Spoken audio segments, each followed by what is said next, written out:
प्राकट्य है। मां सती का जन्म हुआ हिमालय महाराज के यहाँ, और इसी बीच में एक सुंदर घटना घटित हुई नारद जी के साथ में।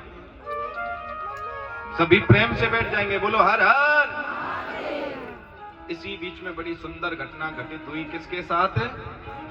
जोर से बोलो, नारद जी के साथ। और वो नारद जी के साथ क्या घटना घटित हुई कि एक दिन नारद जी हिमालय में घूमने के लिए गए। वो हिमालय पर्वत पर एक सुंदर गुफा देखी, गंगा जल बहता देखा, सुंदर जगह देखी, और नारद जी का मन लग गया। नारद जी वहीं तपस्या में बैठे। अब नारद जी इतनी घोर तपस्या में लीन हो गए कि इंद्र का सिंहासन भी हिलने लगा। इंद्र का जब सिंहासन हिलने लगा तो इंद्र ने किसको भेजा? बताओ किसको भेजा इंद्र ने? कामदेव को। कामदेव को भेज दिया। अब कामदेव ने अपने सारे अस्त्र चला लिए, पर नारद की तपस्या का भंग नहीं कर पाया। नारद की तपस्या को नहीं तोड़ पाया, नारद के ध्यान को नहीं तोड़ पाया कामदेव। कामदेव समझ गया कि जो काम से नहीं जीता है वो प्रशंसा से हार जाएगा, वो प्रशंसा देव से जरूर हारेगा। कामदेव नारद जी के चरणों में गिर गए और कहने लगे, नारद तुम्हारी जय हो, नारद जी तुम्हारी जय हो। आप जैसा नारद नहीं देखा कोई। जो शंकर मुझसे नहीं जीत पाया, आज नारद मुझसे जीत गया। अरे नारद, तुम तो शंकर से भी बड़े हो। तुरंत नारद जी ने अपनी आंख खोल दी। तुरंत नारद जी ने, और होता है ना, किसी की तुम चार बड़ाई कर दो, फिर चाहे उसे कितना भी लूट लो, बोलो, क्योंकि इंसान कहीं नहीं फंसेगा तो एक जगह जरूर प्रशंसा में फंसेगा। आजकल माताओं बहनों को देख लो, पड़ोसी ना आके कह दे, जीजी ये, जीजी नू, और जीजी केवन ले जा, नमक ले जा, आटो ले जा, जो चाहिए तोड़वा ले जा, बोलो, क्योंकि इंसान कहीं नहीं हारता, प्रशंसा में हार जाता है। नारद से वही हुआ, नारद भी प्रशंसा देव के आगे हार गए। अब तो नारद को यही अभिमान हो गया कि अहम ब्रह्मा, अरे मैं तो शंकर से भी बड़ा हूं। जो शंकर कामदेव को नहीं हरा पाया, आज मैंने जो है कामदेव को हरा दिया। अब यही अभिमान नारद को हो गया। अच्छा सोच कर देखो, जब आपका बच्चा पेपर में पास हो जाए तो सबसे पहली सूचना किसे देता है जी? मां को नहीं, सबसे पहली सूचना वो उसे देता है जो उसका यार दोस्त फेल हुआ होगा। बता दो, सबसे पहली सूचना वो उसे देगा जिसका यार दोस्त फेल हुआ हो। क्यों? क्योंकि वो उसे दिखाएगा, भैया हम तो पास है गए, वो उसको बोलेगा। और वही नारद कर रहा है, वही नारद कर रहे हैं कि नारद ने कामदेव से विजय तो प्राप्त कर लिया। अब नारद कहां जा रहे हैं? मेरे बाबा भोलेनाथ के पास। क्यों? क्योंकि बाबा भोलेनाथ जीत नहीं पाए तो मैं जीत गया हूं। नारद जी जो है बाबा भोलेनाथ के पास गए, और नारद जी जब बाबा भोलेनाथ के पास में गए और नारद जी जाने के बाद में प्रणाम किया नारद ने, और प्रणाम कर कर नारद बोलने लगा कि बाबा तुम यहां भजन में ही बैठे रहोगे या कछु तुम्हें पतो भी है? बाबा ने मुस्कुरा कर कहा कि बता नारद क्या बात है, तुम्हें नहीं पता? अरे जिस कामदेव को तुम नहीं हरा पाए उस कामदेव को मैंने हरा दिया। यहां नारद के अंदर क्या आ गया? अहंकार आ गया, अभिमान आ गया नारद के अंदर यहां। और नारद बार बार कहने लगा, और बाबा मुस्कुराकर सुन रहे हैं उसकी वाणी को। अब बाबा सोच रहे हैं, भैया नारद तुम एक संत हो, तुम महापुरुष हो, तुम कामदेव को नहीं हराओगे तो कौन हराएगा? अरे तुम संत हो नारद, तुम्हें तो कामदेव को हराना जरूरी था। और रामायण में भी संत का बड़ा सुंदर परिचय लिखा बाबा तुलसीदास जी ने। साधु चरित्र शुभ चरित्र कपासु, कि साधु का चरित्र कैसा होना चाहिए, साधु कैसा होना चाहिए, संत कैसा होना चाहिए, ब्राह्मण कैसा होना चाहिए। साधु चरित्र शुभ चरित्र कपासु, अरे संत का चरित्र तो एक कपास के समान होता है। कपास को जानते हो? जानते हो ना कपास? कॉटन रुई बोलते हैं उसको। संत का चरित्र देखो, कपास कहां होती है, रुई कहां उत्पन्न होती है, बताओ है जी? खेतों में। कहां होती है रुई? जोर से बोलो। है जी? बाड़ी में। यानी कि रुई उत्पन्न होती है कपास के पेड़ से। सीधा सीधा बोलो ना, किसके पेड़ से? हाँ। अब जब रुई उत्पन्न होती है तो देखो यहाँ बाबा तुलसीदास भी क्या सुंदर व्याख्या कर रहे हैं कि साधु चरित्र शुभ चरित्र कपास, कि साधु का चरित्र उस कपास की बराबर होता है कि जिस वृक्ष से उत्पन्न हुई, जिस परिवार से वो जन्मी, उस परिवार को छोड़कर व्यापारी के घर चली गई नहीं गई। ऐसे ही एक साधु, एक महात्मा, एक ब्राह्मण होता है कि जिस घर में जन्म लिया उस घर को छोड़ दिया और दूसरी जगह चला गया। अब दूसरी जगह जाने के बाद भी कपास के साथ क्या होता है? उसे ठोका पीटा जाता है। रुई को पीटते हैं ना, हाँ, उसे ठोका पीटा जाता है। और जब उसे ठोका पीटा जाता है तो उस रुई से क्या बनता है? धागा बनता है। और उस रुई से जब धागा बनता है, वो ही धागा एक वस्त्र का रूप लेता है। और जब वो वस्त्र का रूप ले लेता है तो तुम जैसों के तन को ढकने के काम आता है, तुम्हारी मान सम्मान को रखने के काम आता है। तो उसी तरह एक संत होना चाहिए कि तप करे, तपस्या करे, भगवान का स्मरण करे और जगत का कल्याण करे, जगत का बुरा ना करे। एक कपास की तरह ही तो है। उस रुई का त्याग देख लो, पिट रही है, गल रही है, टूट रही है, जब धागा बन रही है और धागा बन के वस्त्र बन रही है और वो वस्त्र तुम पहनते हो। बोलो, ऐसे ही एक संत का काम है। संत को हमेशा ऐसा भाव रखना चाहिए कि कोई बुरा कहे तो भी भला सोचे और कोई भला कहे तो भी भला सोचे। पर कभी कभी एक कहावत है ना, दया ना करी तो संत कसाई, दया ना करी तो संत कसाई और दया करी तो आफत आई। बहुत सी जगह ऐसी भी होती है जहां पर संत जान पूछकर कुछ नहीं दे सकता। उसे पता है यहां दूंगा जब भी ये दुखी रहेगी और नहीं दूंगा तब भी ये दुखी रहेगी। तो शंकर बोल रहे हैं कि नारद, तुम तो एक संत हो, तुमने अगर काम को जीत लिया तो तुम्हारा तो कर्तव्य था। पर नारद शंकर भगवान को नीचा दिखाने में लगे। नारद शंकर भगवान को नीचा दिखाने में लगे हुए। नारद बार बार कह रहे हैं, अरे तुम्हें नहीं पता, मैंने उस कामदेव को जीत लिया जो तुम नहीं जीत पाए। शंकर ने कहा कि नारद देखो, हम ना जीतने का एक और कारण था कि कामदेव कौन था? भगवान शंकर का। बोलो, कौन था कामदेव भगवान शंकर का? है जी? साधु था। क्योंकि राजा दक्ष की बेटी रति वो कामदेव को ब्याही थी और सती मां शंकर को ब्याही थी। तो बोले नारद, हमारा तो एक रीजन ये भी था, अगर हम साधु से हारते नहीं तो हमारी घरवाली हमसे नाराज। आंखों की शर्म है, मारी शर्म और लाज। आंखों की शर्म है, मारी शर्म और लाज। बहन पराई हो गई और साली खासम खास। बोलो, बताओ, हो रहा है या नहीं? आजकल बहन पराई हो गई और साली। तो भैया शंकर बोले नारद, हमारी भी कोई मजबूरी थी भैया वह साधु से हारने की। हम तो इसलिए हारे, हमारी मजबूरी का कारण ही यही था कि हमें तो हारना जरूरी था, नहीं हारते तो सती नाराज हो जाती। पर अच्छी बात है, तुमने अगर काम को हराया है, ये बहुत बड़ा उपकार किया है। पर मेरी एक विनती जरूर सुन लेना, ये बात विष्णु को मत बोलना।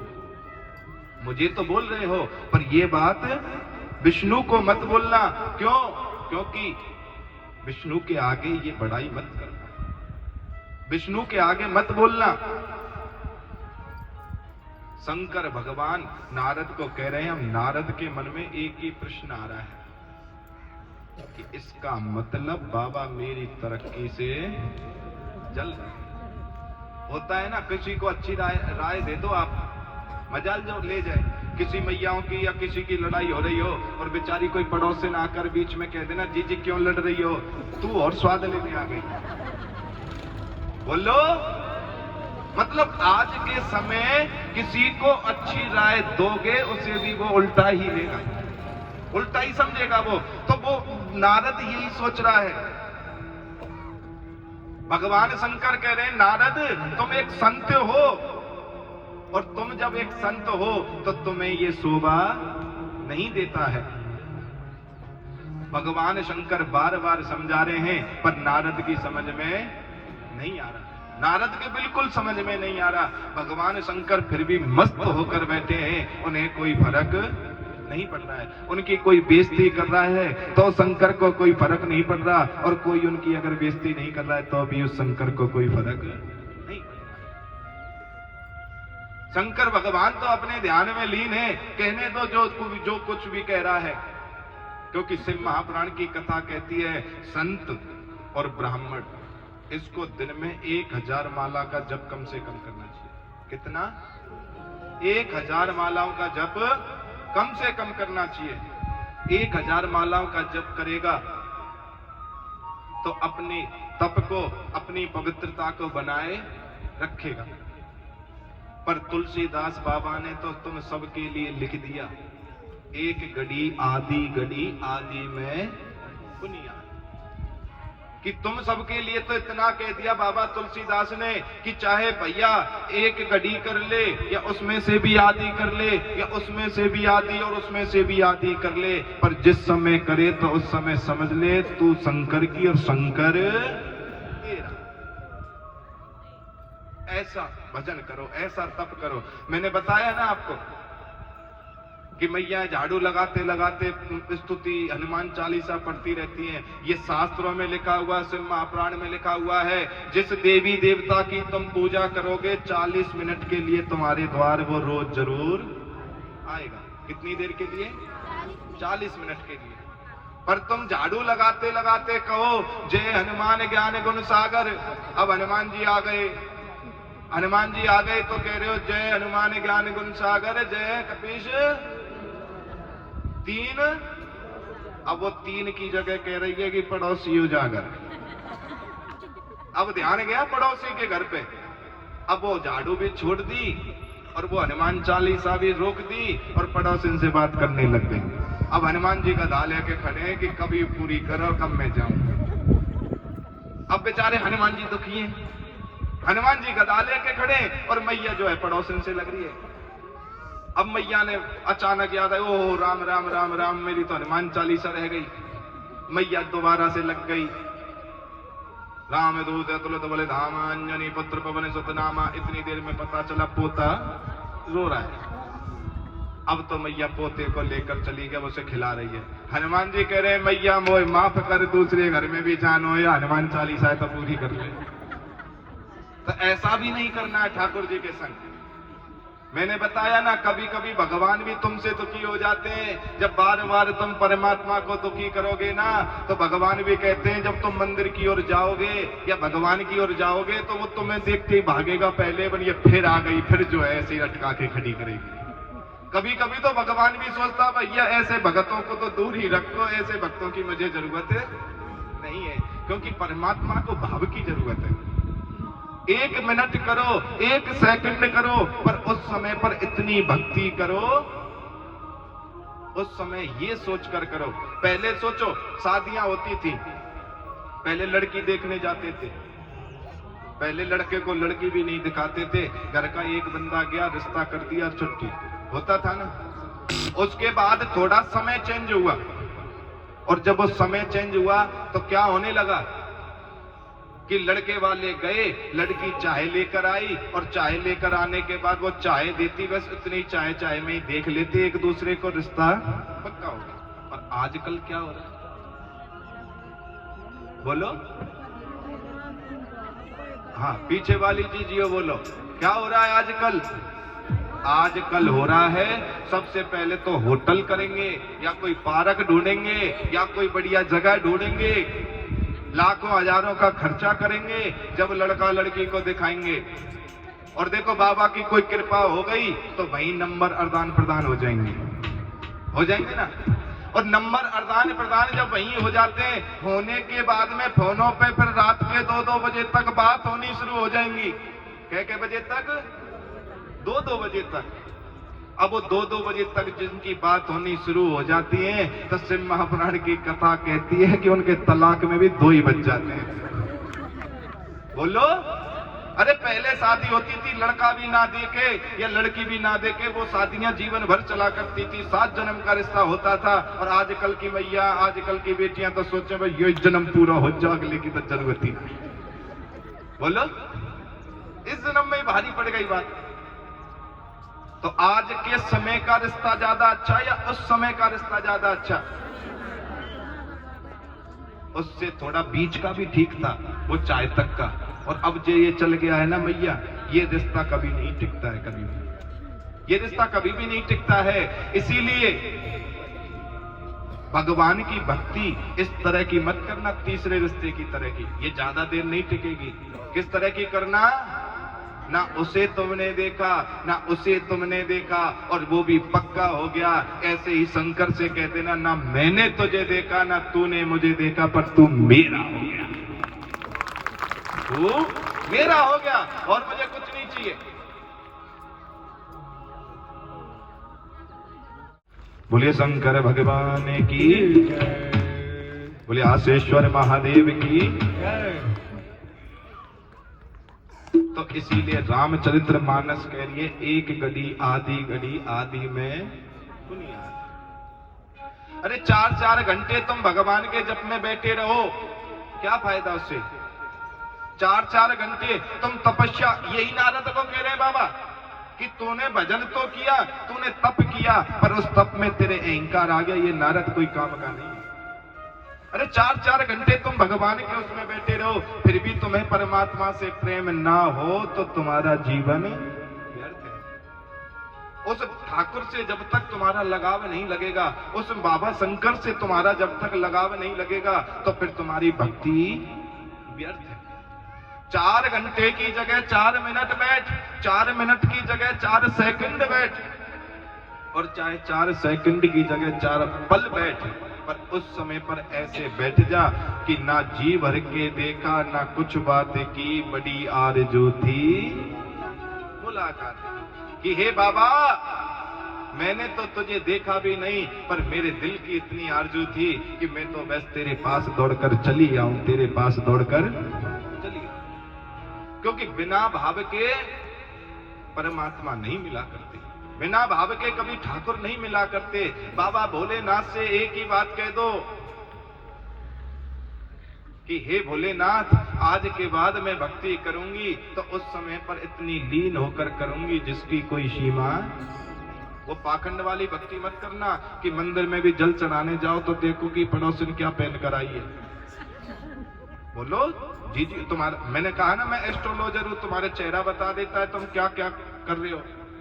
अब तुम कहो तो अभी बागेश्वर बन जाते हैं। हाँ बोलो बोलो, हर हर। अरे भक्ति करनी है तो उस कर्मा की तरह कर दो ना। कर्मा बाई का नाम सुना होगा ना सबने। वो कर्मा, वो छोटी सी बेटी मात्र 6 वर्ष की, और वो भी छोटी सी बेटी है, वो इतनी भोली भाली, उसे अपनी सुंदरता से कोई मतलब नहीं, किसी चीज से मतलब नहीं। वो कर्मा देवी मात्र 6 वर्ष की, और बालों को भी बांधती है तो केले वाली चुटिया करके। करिए केले वाली चुटिया है। एक तो ऐसे होती थी 2 केले से लटके रहते थे पहले, आजकल तो नहीं करती कोई माताएं बहनें, पहले छोटे छोटे थे हमने भी देखी हैं कि जीजियां मतलब ऐसे लटका लिया करती थी, और एक ऐसे रहती थी यूं खड़ी होके। एक वो फिल्म भी तो आई थी ना ऋषि कपूर की, उसमें ऐसे चुटिया खड़ी है। हाँ, वो केले वाली चुटिया करती थी कर्मा। वो केले से लटके रहते दोनों साइडों में, और इतना बड़ा जो है लहंगा पहना करती थी कि चाहे एक घर की तो दीवार का पर्दा बना लो। इतनी भोली भाली कर्मा। उसके पिताजी को कहीं जाना पड़ा, माता पिता को, तो उन्होंने कह दिया कि बेटी आज ठाकुर जी का भोग लगा देना। और वो कर्मा ठाकुर जी के भोग के लिए खिचड़ी बना रही है। और जब वो खिचड़ी बना रही है तो एक गिलास चावल लिया,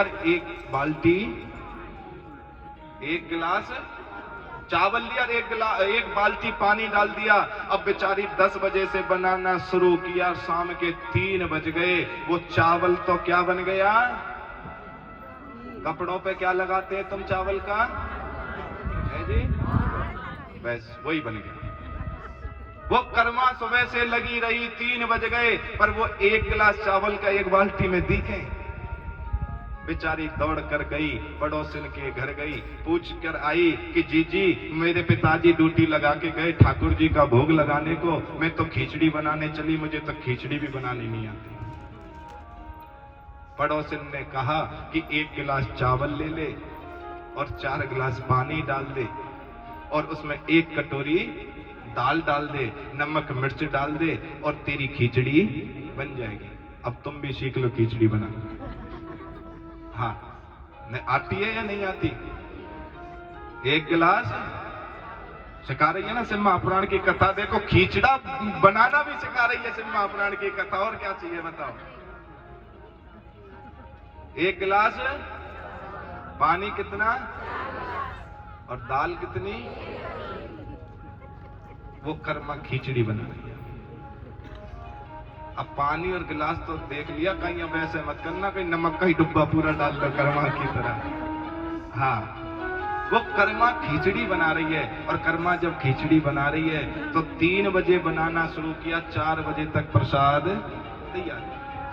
अब कर्मा लेकर चली गई और कर्मा ले जाकर अब मेरे ठाकुर के आगे भोग लगा रही है। और ठाकुर के आगे जब भोग लगा रही है तो कर्मा कह रही है, आओ भोग लगाओ मेरे प्रभु जी, आओ भोग लगाओ मेरे प्रभु जी, ऐसा भोग लगा लो मेरे प्रभु जी, ऐसा भोग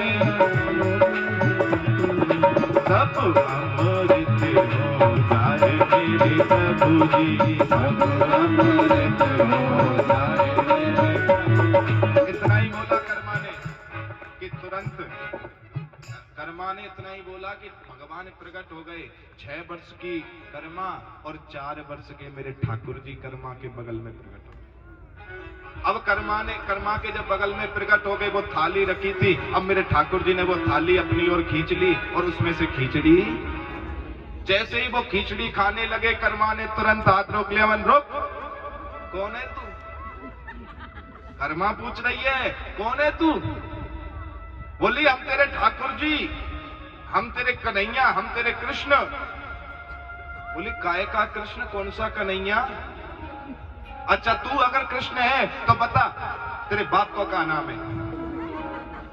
बता।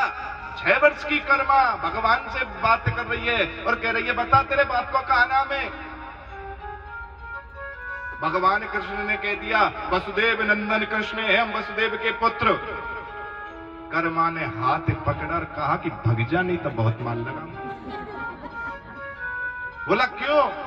अरे कृष्ण नंद का छोरा था, वसुदेव का कब से हो गया? तू भगवान नहीं हो सकता। भगवान ने माथे पे हाथ मारा, हाय मर गए, 2 बाप के चक्कर में भूखा रहना पड़ेगा। अब चौके और मर गए। कर्मा बोली, चल ठीक है, यूं बता तेरी मां कौन है? अब भगवान कृष्ण फिर चक्कर में पड़ गए। बोले, अब तक तो 2 बाप थे, मां तो 3 है, अब किसका नाम लूं? फिर फंस गया तू। बोले, चल अब मैं, जब इसने नंद का छोरा कहा है तो मां यशोदा। बोले, हाँ मेरी मां है। मन बता तेरी मां को कहा नाम है? भगवान सोच रहे हैं देवकी बताऊं या यशोदा बताऊं या जामोसी ने दूध पवायो व पूतना है बताऊं, कौन सी मां बताऊं? तो भगवान ने कह दिया कि नंद मेरो बाप है और यशोदा मेरी। कर्मा ने हाथ पकड़ा और कहा कि भग जा यहां से चोटा, कहां से चोरी करने आ गो मेरी खिचड़ी खाने को? अरे देवकी को है कृष्ण। अब तो भगवान बोले कि कर्मा सुबह ते भूखो बिठा रखूं, कछु खाने को तो दे दे। कर्मा ने इतनी बहस की जिसकी कोई सीमा नहीं। कर्मा ने जब बहस की तो कर्मा बोली कि देख सुबह ते मैं भी भूखी हूं, आधी आधी बांट के खाएंगे। अब कर्मा ने उस खिचड़ी के 2 हिस्से कर दिए, एक गुड़ की डरी रख दी, बोली ये साइड की तेरी और ये साइड की मेरी। एक गुड़ की डरी में से 2 हिस्से कर दिए, मन ले खा ले। भगवान बोले कर्मा बिना पर्दे के थोड़े खाते हैं हम, पर्दा तो कर। कर्मा ने, मैंने बताया ना उसका घाघरा लहंगा इतना बड़ा होता था, कर्मा ने वो लहंगा उठा दिया ऐसे, मल्ले खा ले। और सुन, बेईमानी मत करियो, मेरे हिस्सा की मत खा जाइयो। भगवान खाने लगे, और भगवान जब खाने लगे तो भगवान ने सोचा कि ये भोग तो मेरे लिए बनाए ना। अब वो कर्मा के हिस्से का भी खाने लगे, पर कर्मा का भाग्य ऐसा कि उसने बेईमानी से देख लिया, क्योंकि भगत को भी भगवान पे भरोसा नहीं है ना। उस कर्मा ने देख लिया, और कर्मा ने देखने के बाद कर्मा ने तुरंत उसका हाथ पकड़ लिया। छोटी सी खिचड़ी और एक हल्की सी गुड़ की डरी रह गई, भगवान के मुंह तक ही आई होगी। कर्मा ने पकड़ लिया, कर्मा खींचे अपनी ओर, भगवान खींचे अपनी। सोचो, देखो आंख बंद करके क्या दृश्य होगा कर्मा का। कर्मा खींच रही है, ये मेरी है, भगवान खींच रहे नहीं, ये मेरी है। अंत में भगत के बस में है, अंत में भगवान को हारना पड़ा और कर्मा को वो खिचड़ी खिलाई। और उसी दिन से वो कर्मा जब बड़ी हुई, बड़ी होने के बाद जगन्नाथपुरी चली गई। अब जगन्नाथपुरी जब कर्मा गई तो वहां पे कर्मा रोज भगवान के लिए खिचड़ी बनाती है, रोज। और रोज कर्मा के घर खिचड़ी खाने जगन्नाथ भगवान आते हैं। एक दिन क्या हुआ, कोई एक संत आ गया। अब संत आ गया तो सुबह सुबह कर्मा के घर पर कह रहा है भिक्षाम देहि। कर्मा निकल कर आई, खिचड़ी लेकर आई, बोली लो महाराज। संत ने कहा कि कर्मा ये खिचड़ी कहां से बनाई? बोले ये भगवान का भोग है। अरे कर्मा तू तो नहाई नहीं, धोई नहीं, तूने भोग कैसे बना दिया भगवान का? तेने सोच आदि किया? बोली कर्मा नहीं। तू नहाई? मन नहीं। तूने कोई भजन पाठ किया? मन नहीं। संत ने वो खिचड़ी ली और रोड पर फेंक कर मारी। कर्मा ये तो अशुद्ध खिचड़ी है, इसे भगवान कैसे खाएगा? कर्मा ने हाथ जोड़कर कहा कि प्रभु जी तुम ही बताओ भगवान को भोग कैसे लगाया जाता है, हमें तो पता नहीं।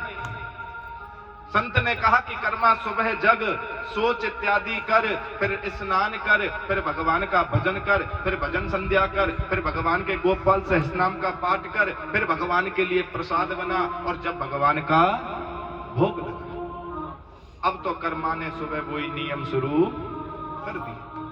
कर्मा ने जब वही नियम शुरू कर दिए, सुबह जगी, जगने के बाद सोच इत्यादि करी, कर्मा नहाई धोई, अब पाठ पूजा में बैठ गई। भगवान का रोज का नियम सुबह सुबह आने का। भगवान आए और देखा कर्मा पूजा कर रही है। कर्मा से बोले कर्मा भूख लग रही है, कुछ खाने को दे। कर्मा बोली अभी मैं पाठ में लग रही हूं। फिर भगवान दोपहर को लौट कर आए। कर्मा ने जब भी कह दिया अभी मैं संध्या वंदन में लग रही हूं। पूरी पूजा पाठ करते करते कर्मा को शाम के कितने बज गए? 4 बजे वो खिचड़ी बनी। भगवान को बुलाया कि प्रभु आओ और भोग। भगवान आए। भगवान आने के बाद में वो खिचड़ी सामने रख दी भगवान के। भगवान ने कहा कि कर्मा ये बता, तू खिचड़ी तो मैं बाद में खाऊंगा, ये ज्ञान तुझे किसने दिया? ये ज्ञान किसने दिया? बोली आज बहुत बड़े विद्वान संत आए थे, उन संतों ने कहा कि भगवान का भोग ऐसे लगता है। भगवान बोला कि कर्मा तू रुक, ये खिचड़ी मैं बाद में खाऊंगा, पहले मैं संत के प्रणाम करके आता हूं। तू ये बता वो गए कहां? कर्मा ने कह दिया इधर की ओर गए हैं। अब भगवान दौड़ कर जा रहे हैं।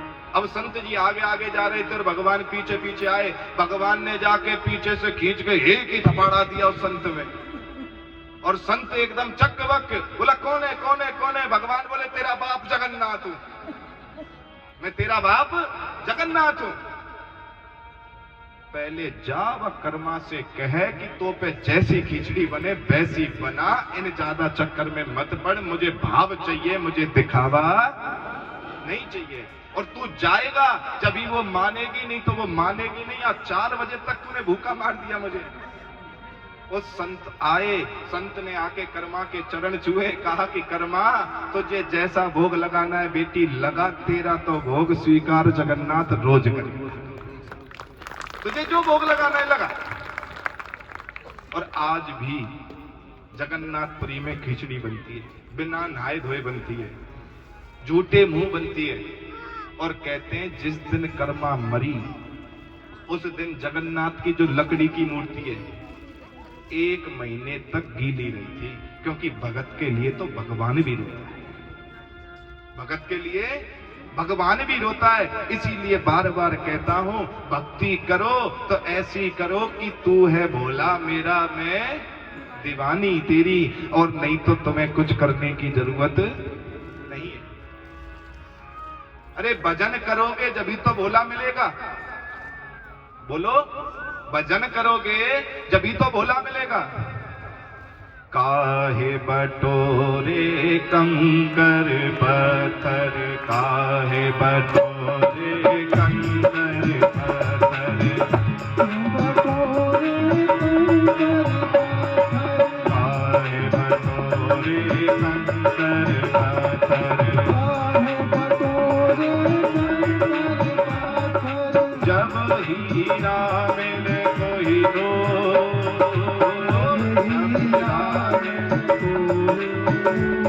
भजन करो भोला मिलेगा जरूर, भजन करो भोला मिलेगा जरूर, भजन करो भोला मिलेगा जरूर, भजन करो भोला मिलेगा जरूर, भोला मिलेगा जरूर, मिलेगा जरूर, भोला मिलेगा जरूर, भजन करो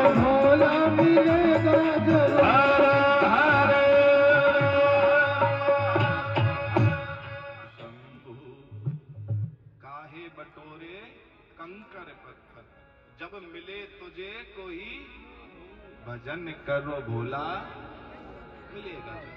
भजन करोगे तो भोला जरूर मिलेगा। और भगवान को पाने का सबसे सुंदर तरीका यही है।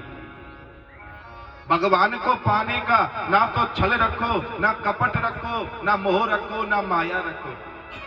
अरे भगवान ने तो साफ कहा है, निर्मल मन जन सोहे मोहे पावा, मोहे कपट छल चित्र। भगवान को पाने का सबसे अगर सरल रास्ता है तो भगवान को पाने का सबसे सरल रास्ता यही है कि भाव अच्छे रखो, ना अहंकार रखो, ना लोभ रखो, ना क्रोध रखो, ना मद रखो अपने अंदर। अरे परमात्मा का भजन करना है, परमात्मा को पाना है तो जीवन में सत्य को तालो, सत्यम शिवम सुंदर। भाव अच्छे होंगे, जीवन में सत्य होगा, तभी मेरा ठाकुर तुम्हें प्राप्त होगा, अन्यथा नहीं। और नहीं तो देखो साहब, दुनिया की तो लीला ही अपरंपार है। दुनिया की सोच पर चलोगे तो वो कभी तुम्हें तारने नहीं देगी। दुनिया की तो लीला ही अपरंपार है। मुख में हो राम नाम, राम सेवा हाथ में, तू अकेला नहीं प्यारे, बाबा तेरे साथ। कि मुख में हो राम नाम, कि मुख में हो राम नाम, राम सेवा हाथ में, तू अकेला नहीं प्यारे, राम जी तेरे साथ। कि तुम कभी ये दुनिया को मत सुनना, तुम कभी दुनिया के बारे में मत जानना कि ये दुनिया क्या कहेगी, ये दुनिया क्या सोचेगी। तुम अकेले नहीं हो, तुम्हारे साथ तो मेरा शंकर है। आज भी मेरा शंकर है, कल भी मेरा शंकर रहेगा, और जिस दिन तू इस जग को छोड़कर जाएगी तब भी मेरा शंकर दोनों हाथ फैलाकर तुझे बुला।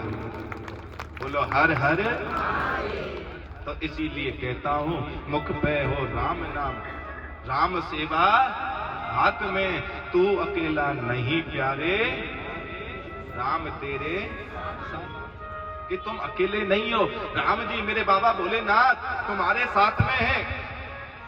अपने आप को कभी अकेला मत समझना, फिर काय की चिंता करना। भगवान कहते हैं जब तेरे चित्त में मैं हूं तो उस चित्त में चिंता का उत्पन्न होना असंभव है। तुम्हारे चित्त में अगर नारायण है, तुम्हारे चित्त में अगर शंकर है, तुम्हारे चित्त में अगर मेरा महादेव आशीश्वर बाबा है, फिर उस चित्त में चिंता का आना असंभव है। और जब तक तुम्हारे चित्त में शंकर वास नहीं करेगा, जब तक तुम्हारी चिंता को भी कोई दूर नहीं करेगा। भाव ऐसे रखो, भाव अच्छे होंगे तो मेरा शंकर तुम्हें मिलेगा, और भाव अच्छे नहीं हुए तो मेरा शंकर भी तुम्हें नहीं मिलेगा। और आजकल तुम्हारे भाव कैसे हैं? जोर से बोलो, कैसे भाव हैं तुम्हारे? अरे राम राम जपना पराया माल, बोलो जी जियो। हाँ मां है या नहीं? दूसरे के 10 की भी नोट मिल जाए ना सब। और आजकल तो एक नया और वो पाक करने चल गया है, रोड पे अगर किसी के पैसे मिल भी गए तो लक्ष्मी मिल गई हमें तो। बोलो, मतलब दूसरे के देना नहीं है, उसे लक्ष्मी बनाना है। अरे राम नाम जपना पराया माल अपना, ये सोचने वाला कभी भी नहीं तर सकता है।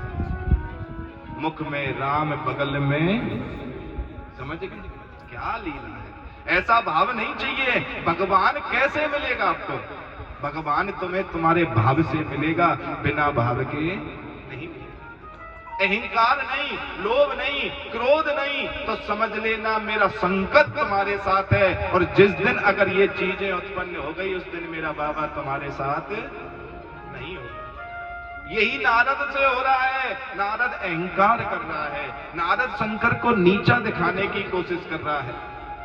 नारद बाबा भोलेनाथ को बार बार एक ही चीज दर्शा रहा है, मैंने काम को जीत लिया, मैंने काम को जीत लिया, मैंने काम को जीत लिया। पर बाबा भोलेनाथ एक ही बात कह रहे हैं कि नारद मेरे आगे तो कुछ भी बोल चलेगा, पर विष्णु के आगे मत बोलना, विष्णु को मत कहियो नारद। और नारद को यही दुख हो रहा है कि कहीं ना कहीं भगवान शंकर हमसे जलते, हमारी तरक्की से शंकर जल रहा है, हमारी तरक्की को देखकर शंकर खुश नहीं है। देखो, जब तुम किसी की निंदा करोगे ना, अगर किसी की निंदा तुम अपने मुख से करोगे, समझ लेना उसका प्रमोशन होगा, डिमोशन नहीं होगा। डिमोशन का अर्थ समझते हैं ना? वो नीचे नहीं गिरेगा कभी भी, वो घटेगा नहीं, वो तो हमेशा बढ़ेगा, हमेशा फलीभूत होगा। इसलिए अपने मुख से कभी भी किसी की निंदा मत करो। यहां पे नारद किसकी निंदा कर रहे हैं? शंकर की। कह रहे हैं कि शंकर नहीं जीत पाया, मैं जीत गया, शंकर नहीं जीत पाया, मैं जीत गया। एक बार जोर से बोलेंगे हर हर महादेव। तो नारद यही अपमान कर रहा है। नारद बार बार शंकर की निंदा कर रहा है, और जिसकी निंदा होती है वो कभी घटता नहीं है, हमेशा बढ़ता है, हमेशा उसकी प्रमोशन होती है, डिमोशन नहीं होती उसकी। आप किसी की भी निंदा कर लो, हमेशा बढ़ोगे, घटोगे नहीं। एक राजा था और उस राजा को चर्म रोग हो गया, और राजा को जब चर्म रोग हुआ तो उसकी शरीर की जो खाल है ना, वो भी टपक टपक कर गिरने लगी। हजारों डॉक्टरों को दिखाया, जन कहां दिखाया, पर उसकी बीमारी ठीक नहीं हुई। और उसकी जब बीमारी ठीक नहीं हुई तो वो है राजा एक दिन किसी संत के पास में चला, और संत के पास में गया। संत के पास जाने के बाद उस संत से पूछने लगा, तो संत ने कहा कि तेरी बीमारी को मैं ठीक कर सकता हूं। क्या? जोर से बोलो, तेरी बीमारी को मैं ठीक कर सकता हूं। बोला महाराज अगर ऐसी कृपा हो जाए तो मैं धन्य हो जाऊंगा, मैं बहुत दुखी हो रहा हूं। बोला ये बता तेरा बड़ा भाई कहां है? राजा बोला मेरे बड़े भाई को मरे हुए तो 4 वर्ष हो गए। बोला उसकी घरवाली कहाँ है? मन महल में ही रहती है। मन सुन, एक बात किसी को मत बताइए। एक चटाई खरीदी है बाजार से और रोज भाभी के गेट के आगे सो। क्या? गेट के आगे सो। पर ये बात अपने मुंह से मत बताइए किसी को भी। राजा ने कहा क्या इससे ठीक हो जाएगा? बन जा, इसी से ही तेरा रोग ठीक हो जाएगा। और वो राजा रात को चटाई बिछाता और भाभी के गेट के आगे 10-12 दिन व्यतीत हुए। अब 10-12 दिन व्यतीत होते ही एक दिन एक नौकरानी ने उस राजा को गेट के बाहर सोता। अब उस नौकरानी ने किसी और से कहा कि देखो कितना नीच राजा है, उसका पति अगर मर गया है तो भाभी को भी रात को दुखी करता है, उसके गेट के आगे सो जाता है। अब तो धीरे धीरे ये बात पूरी प्रजा में, और ये बात जब पूरी प्रजा में फैली तो राजा को जो चरम रोग हुआ वो धीरे धीरे ठीक होना शुरू हो गया। एक दिन वो आया कि वो राजा बिल्कुल स्वस्थ हो गया। राजा नारियल फूल पुष्प दक्षिणा लेकर ब्राह्मण के पास में गया और संत के पास में गया, गुरुदेव आपके आशीर्वाद से मैं ठीक हो गया हूं, पर मुझे ये तो बता दो, ना तो कोई मल्लम पट्टी की, ना कोई दवाई ली, ना कोई मैंने कोई मंत्र जप किया, मेरा ये रोग ठीक कैसे हो गया? वो संत बोला कि राजन तेरे पाप कर्म इतने बढ़ गए थे कि वो तेरे शरीर से टपक टपक कर निकलने लगे, और जब तेरे पाप कर्म बढ़ गए थे तो उसका एक ही इलाज था कि तेरी निंदा कराना शुरू कर दो। तू भाभी के गेट के आगे सोया तो पूरी प्रजा तेरी निंदा करने लगी कि कैसा दुष्ट राजा है, कैसा पापी राजा है, और तेरी जब निंदा होने लगी तो तेरा रोग ठीक होता चला गया, धीरे धीरे तू ठीक होता। तो इसीलिए कहता हूं कि जिसकी निंदा ज्यादा होती है उसका प्रमोशन होता है, डिमोशन नहीं। उसका प्रमोशन होता है, डिमोशन नहीं होता। और आज देख लो चमत्कार, आज के टाइम पर 80-80 साल की बुढ़िया माँ ऐसे हट्टी कट्टी बनी बैठी है जिसकी कोई सीमा नहीं, और बहुओं को देख लो, कभी ये दर्द, कभी ये दर्द, कभी कमर दर्द, कभी सिर दर्द, और शाम के टाइम तो चुन्नी माथे पे बंधनी बंधनी।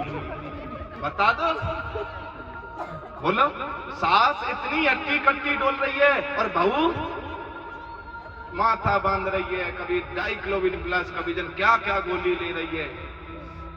अच्छा, यहाँ जो जितनी भी माताएं कौन चाहते हैं कि मेरी सास जल्दी मर जाए?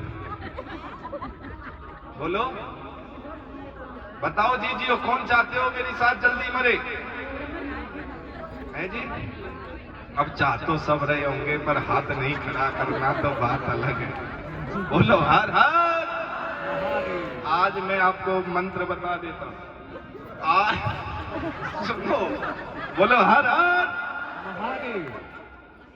सुनो, मैं आज आपको एक मंत्र बता देता हूँ। नहीं, मैं फिर बहू का भी बताऊंगा ना, चिंता मत करो। गिव एंड टेक सिस्टम है हमारे भारत में, अदले का बदला। अभी चिंता मत करो, आगे की कथा सुनो कि जो चाहते हो कि मेरी सास जल्दी मरे, आज एक मंत्र सुन लेना। आज जो 80-80 वर्ष की मैया 90-90 वर्ष की उम्र में भी हट्टी कट्टी बैठी है ना, उनका मतलब ये है कि उनकी निंदा इतनी उसकी बहू करती है कि उनकी बीमारियों को बहू ले लेती है और वो हट्टी कट्टी रह जाती है उनकी बीमारियों को। क्योंकि मैंने कहा ना, निंदा जिसकी होगी उसका प्रमोशन होगा। तो सास की बीमारी कहां गई? बहू में गई। और सास की बीमारी जब बहू में गई तो सास तो हट्टी कट्टी रहेगी या नहीं रहेगी? इसीलिए तुम चाहते हो सास जल्दी मरे तो सास की निंदा करना छोड़ दो। ये ही एक मंत्र। अब कौन कौन छोड़ेगा आज के बाद निंदा नहीं करेंगे? है जी? कौन कौन छोड़ेंगे कि आज के बाद हम निंदा नहीं करेंगे? बिल्कुल। अच्छा, कौन कौन करेंगे? बोलो हर हर। इसीलिए कहता हूं, जिसकी तुम निंदा करोगे ना वो मजबूत रहेगा, निरोगी काया रहेगा, उसके कोई परेशानी नहीं होगी। और जो निंदा नहीं करोगे, क्योंकि निंदा करोगे तो उसकी बीमारियों को, उसके दुर्भाग्य को तुम अपने सिर ले लोगे और वो सफल होता चला जाएगा। इसलिए कभी जीवन में किसी की निंदा मत करना। नारद जी ने यही निंदा शंकर की और शंकर की तो विष्णु को जाकर कहा कि मैंने काम से विजय प्राप्त कर ली, शंकर नहीं कर पाया। विष्णु भगवान को क्रोध आया और आप सबने आगे की कथा में भी सुना होगा कि नारद को बंदर का मुंह मिला।